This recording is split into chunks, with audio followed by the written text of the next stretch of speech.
Hello, people. Welcome to Red Farms Academy and also Kenviva. If today is your first time here, we welcome you. And we're always here to encourage people to own their own businesses and help one another to also achieve the dream that they have been always been praying for, hoping for. That's what we are here for. So at times I tell people, if you're here or you're on the right channel, and if you feel like the message is very important to you, just share, subscribe, and let's like the messages, and let's continue as a family together, as we have a lot of things coming your way, and also some of the things that we have done already, which you can go back and watch all of them that we can give it to you. Excuse me. So today, I know you've seen the topic already, and this is a topic that mostly every week at least I get this question from somebody, and I think I've done a video about it before, but it's like 2 years or some years ago, and all the things that we said in that video really came to pass. So people call me and say, "Can you say this?" I say, "Yeah," because sometimes you can. If you have followed the poultry farm for a longer time, we are going to our maybe 10 year in the next year, so you're able to predict and able to study the trend of the poultry farm. So that's what we do here. So let's go into the topic right away. One, what are the things that are going to happen in the next 5 years? Is the poultry going to be beneficial? Is it going to increase? What is going to happen? So if you are going to expand your farm, you will know what to do. And also, if you are going to start a poultry farm, maybe you're in the diaspora, you're in Europe, you're in Asia, you're in even Ghana, you're in Nigeria, any country in Africa, Rwanda, Uganda, wherever, you may know what to do. And most of our market system or the market structure in Africa is cut across because of our weather system. At times cut across the whole system. So now let's start with the topic right away. So we're going to group the topic. One is the number of birds in the system going to increase, especially I'm going to focus in Ghana as a case study. Is it going to increase? Are there going to be too much poultry or too much poultry in the system? Now, excuse me, this is the thing, the whole thing. We have people who have a small scale, like the 1,000, 2,000, 3,000, all the way to like 5,000 thereabout. Yeah. And those from the 8,000, 10,000 going, they are times classify themselves as a large scale. So this is what is going to happen. The number of birds in the system is not going to increase. So it's not going to shoot like that. It's not going to increase exponentially, like too much increment. It's not going to increase exponentially. The same way, it's not going to reduce. But the people in the poultry industry is going to be stuck. What I mean by stuck is very deep here. Let me explain it to you, because if you want to go into poultry, you understand. Those in the poultry farm right now who are small scale poultry farmers, they won't be able to move to the larger scale so quickly, or so how fast they are thinking. Let's say somebody started like 1,000, 2,000, maybe he's thinking like the next year I can get to 10,000. They're not going to have it like that way. If you're making projection that way and a small scale poultry farmers, put yourself in a very good position, because it's going to be tough. And I'll come to that. Because the day-old checks or the buying of the bags is constantly increasing. And caring for the base, or even the structure itself to raise that base, like the structure to put up to raise that base, is increasing. And end of the day, those with a smaller scale will not have that amount of money to increase their base that exponentially or to that highest metric. So the people who are in it and they have the like the larger scale, the 20,000, 30,000, 15,000, 40,000, they will be able to increase their numbers like one time 20,000, one time 15,000. Yes. So the number of birds in the increment is going to benefit those that have the bigger numbers, because of their profit margin that they are getting from the birds that they have already, and they will be able to increase their numbers at higher numbers or exponentially. So the number in the system is not going to increase rapidly, or it's not going to shoot. But those also having the smaller scale numbers are going to be a little bit stagnant. Instead of maybe they be having like somebody have like, let's say 2,000 bears. Instead of maybe going for another 3,000 bears, he can't. Even though maybe he can get the money to go for the 3,000, but caring for the bears, raising that structure is going to be hard for him or her. So instead of him going for that number, now the size of the bed that he'll be going for will come down to, like, let's say another 1,500 beds, or the highest is 2,000 beds.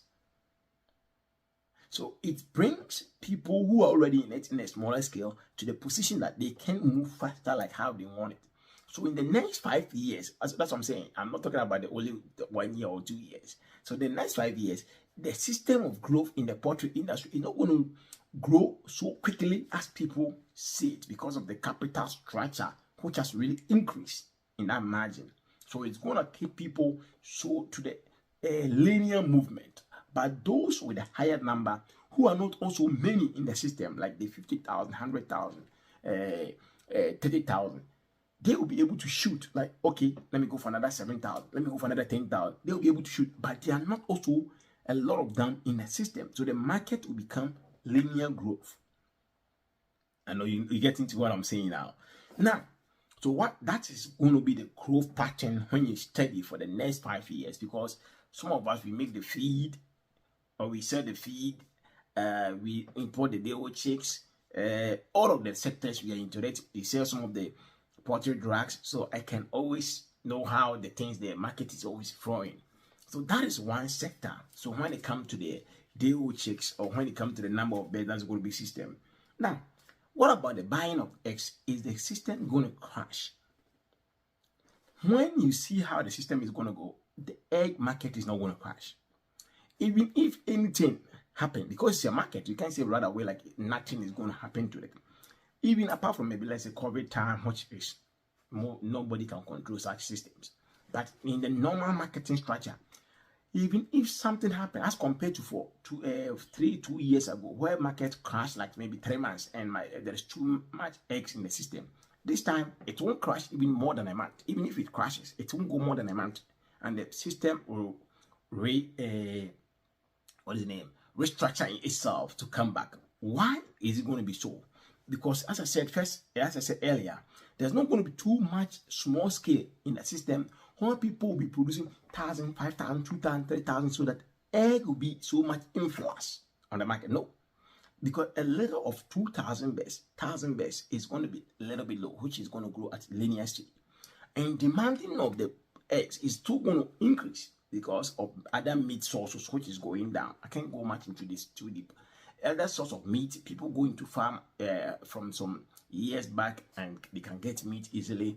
Now, people even who go into chop bars, people go into the restaurant, can't even buy meat. So, but they can buy eggs. Like, let's say, give me 1 egg for 2 Ghana cedis. But even if he's buying chicken, you have to pay like 20 cedis. So, people are still going to demand for the eggs. So, the egg market is going to go high, or it's going to go so high. People are demanding eggs. For right now, even the market is very good. So that's how the market is going to go. So if you're going to it, yes, the market is going okay. It's not going to crash. And those that are also producing a higher quantity also going to benefit, because that's how it's going to go. Now, so what will happen along the way as it continues? If it continues like that, those with the bigger numbers are going to take advantage of the market. And when they take the advantage of the market, it will get a time, and the small ones will be pushed down. And when they push down like that, they will be taking over. So now, from this time, don't be surprised. I'm telling you a secret. And that's not a secret anymore. Don't be surprised. This time in Ghana, or this time in Africa, people who are into poultry farming, MPs, yes, MPs. I can tell you most MPs who are into poultry farming right now, most MPs, doctors, lawyers, and even people with very high profile jobs, they are into it. Why? Because the capital to go into it is high. So these people, because of their source of income, will be having more advantage of others. So they will capitalize more on the market. But note, they don't want to decrease the eggs, as how some years gone where you go to Doma and other places, because of too much eggs, some of them will be decreasing the eggs.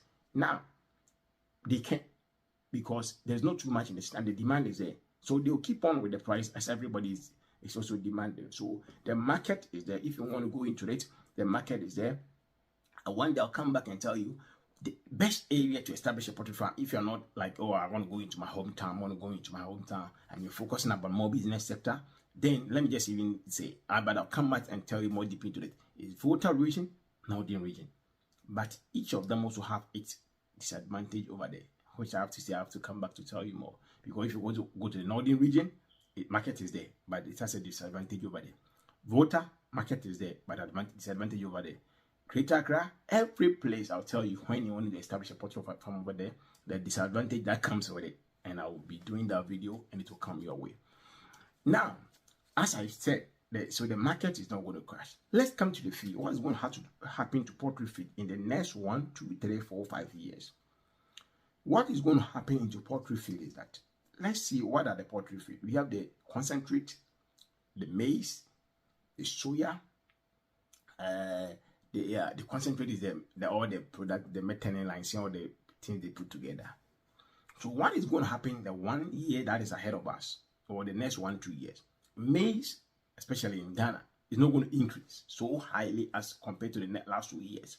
While maize went all the way to like a bag of 50 kilo bag was almost I don't know, I have not converted to dollars right away. It's like 250 Ghana cedis, or almost even 300 and something Ghana cedis. Yes, for 250 to 450 kg. But now it can't go to that capacity. I'm not saying it's not going to increase, but for like that year 2022, 2023, by this time we're buying the maize at that price already. But it's not going to go to that fast rate of increment for maize. So that will help the market a little bit. It's going to help. And I will tell you the factor that is helping. As soon as it starts to shoot to a certain price, there will be an influx of maize from Cote d'Ivoire, and it will bring our prices down. That's what happened last year. As soon as it happened, the maize from Cote d'Ivoire came in, and our prices in Ghana came down. So it's able to stabilize the market, and that is what is happening now. And Cote d'Ivoire supporting Ghana in maize very well. So maize is going to be stable.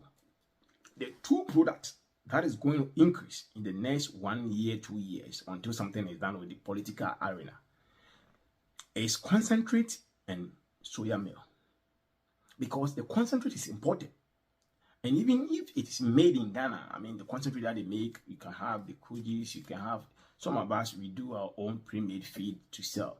So all the concentrate in Ghana are imported, or some of them, the products are imported and made in Ghana.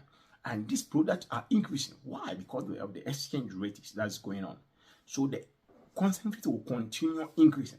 That one, I can't tell you how low it's going to be. It's going to be from the political factors or this, the exchange rate, which is also, that's what I'm saying. Our market structure in Africa is the same kind of, the same thing happens in Nigeria right now. The exchange rate is also kind of killing down. So that is what is going to happen. The next one is the soya meal.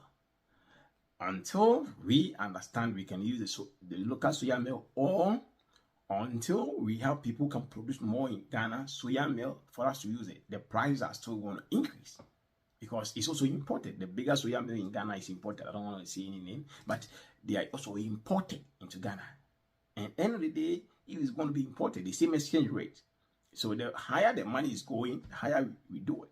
You know, as how day which is also imported, most of them, about 80% or 70% of Ghana day which is imported. So these are the things how the market is going to go in the next 5 years, in the next 1, 2, 3, 5 years. So if you want to go into it in a summary, it's very profitable to go into it, or it's very lucrative to go into the poultry farming coming. But what I'll tell you is that expect it to be a very high capital intensive, not like let's say 5,000, like 3,000 capacity, and you're going to start look for about around 50,000 to 60,000. I know you see, you know, the Ghanaian language was about to come. So look out to like 40,000 to 50,000, 43,000 best capacity. Yes, it's going to cost like that for even 3,000 beds. By the time you finish building the structure, bring the best, raise the best before they lay for you, you are clocking about 50,000. Not without the land, because the water source and all everything. So 40 to 50,000, you should be getting closer to the like 50,000 beds. So this is the video I want to come your way today. But as I say, it's a very lucrative, it's a very profitable. I don't need, mostly I tell people I can do all that, but I don't need to break down all the profits for you, because the market factors at times is not too much like high rates. But if you ask me, the profit margin for now, for maybe 1,000 beds, you'll be making like 3,000 Ghana cedis to like 4,000 Ghana cedis per 1,000 beds. That's weekly, not monthly, weekly. So every month times 12. if transfer, that's only like 12,000 Ghana cedis for 1,000 bags a week, for a month. So it's very lucrative.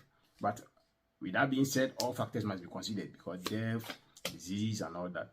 So as I said, till we meet next time, I say chase your dreams and money will follow you. Peace.